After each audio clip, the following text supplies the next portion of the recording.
नमः शिवाय। जिस प्रकार सृष्टि का ना कोई आदि है और ना कोई अंत है, उसी प्रकार भगवान शिव भी अनादि और अनंत हैं। संपूर्ण ब्रह्मांड जिनकी शक्ति से संचलित होता है, वे स्वयं महादेव हैं। तो आइए आज भक्ति भाव से श्रवण करते हैं पावन सोमवार व्रत कथा। प्राचीन समय की बात है। एक नगर में एक अत्यंत धनी साहूकार निवास करता था।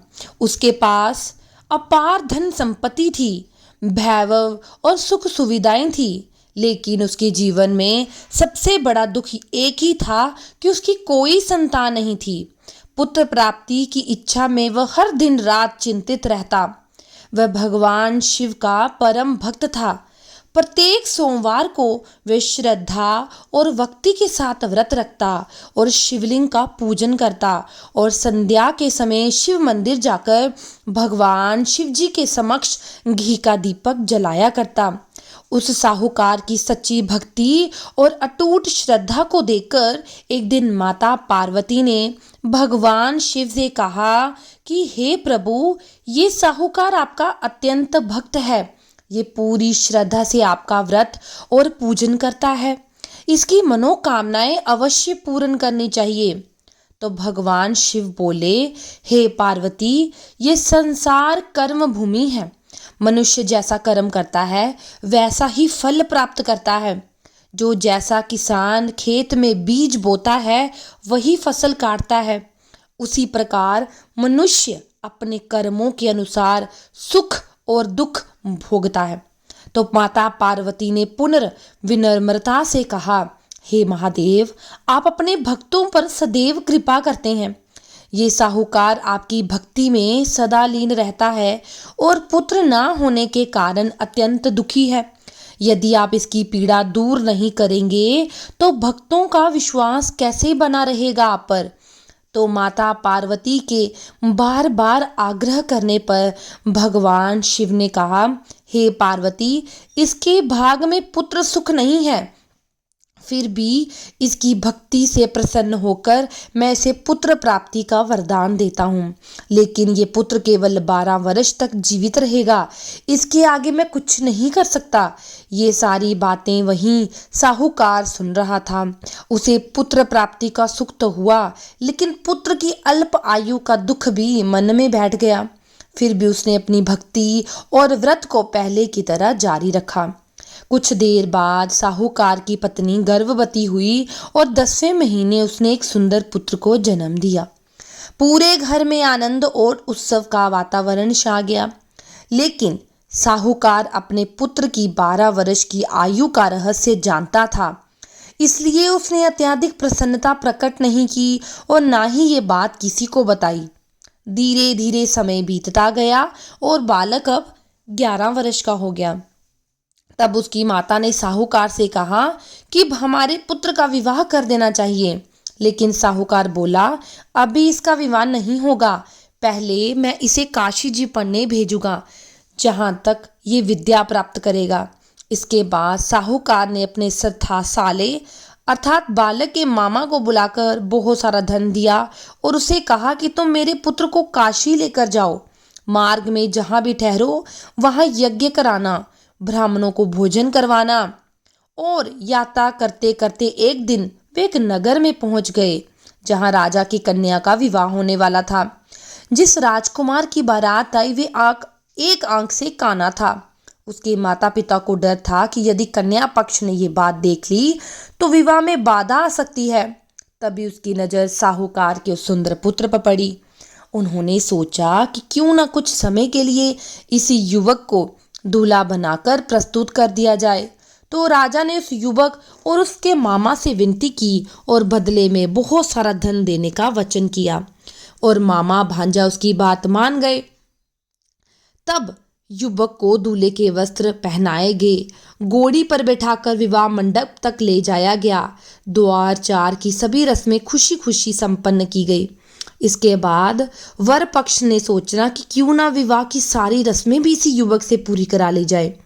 उन्होंने मामा और भांजे से पुनर्आग्रह किया और बदले में अधिक धन देने का वचन दिया। वे दोनों तैयार हो गए और विवाह की सभी रस्में विधि पूर्वक संपन्न हो गई। लेकिन जब विदाई का समय आया तब उस युवक ने राजकुमार की चुनरी के पल्ले पर लिख दिया कि तुम्हारा विवाह मेरे साथ हुआ है और जिस राजकुमार के साथ तुम्हें भेजा जा रहा है वो एक आंख से काना है। मैं काशी जी पढ़ने जा रहा हूँ। जब विवाह के बाद राजकुमारी ने अपनी चुनरी पर यह संदेश पढ़ा तो उसने राजकुमार के साथ जाने से मना कर दिया जो एक आंख से काना था। उसने अपने पिता से सारी बात कही कि मेरा विवाह उस राजकुमार से नहीं हुआ, मेरा विवाह तो उस सुंदर बालक से हुआ है जो काशी पढ़ने गया है। राजा और रानी ने अपनी पुत्री को विदा नहीं किया और बारात निराश होकर लौट गई। उधर साहूकार का पुत्र और उसका मामा काशी जी पहुंचे।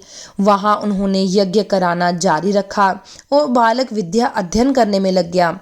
इस तरह समय व्यतीत हो गया और वह दिन आ गया जब बालक की आयु 12 वर्ष की होने वाली थी। तो उस दिन भी यज्ञ का आयोजन किया गया। तो बालक ने मामा से कहा कि मामा जी आज मेरी तबीयत ठीक नहीं लग रही। तो मामा ने उसे कहा तुम जाकर अंदर विश्राम करो। बालक अंदर जाकर लेट गया। थोड़े ही देर में उसके प्राण निकल गए। जब मामा अंदर पहुंचा तो उसने बालक को मृत देखा। उसका हृदय दुख से भर गया, लेकिन उन्होंने सोचा कि यदि अभी शोक प्रकट किया तो यज्ञ अधूरा रह जाएगा। इसलिए उन्होंने धैर्य रखा। पहले यज्ञ का कार्य पूर्ण कराया। ब्राह्मणों को भोजन कराने के बाद उनको विदा करने के बाद जोर जोर से विलाप करने लगा। उसी समय भगवान शिव और माता पार्वती वहां से गुजर रहे थे।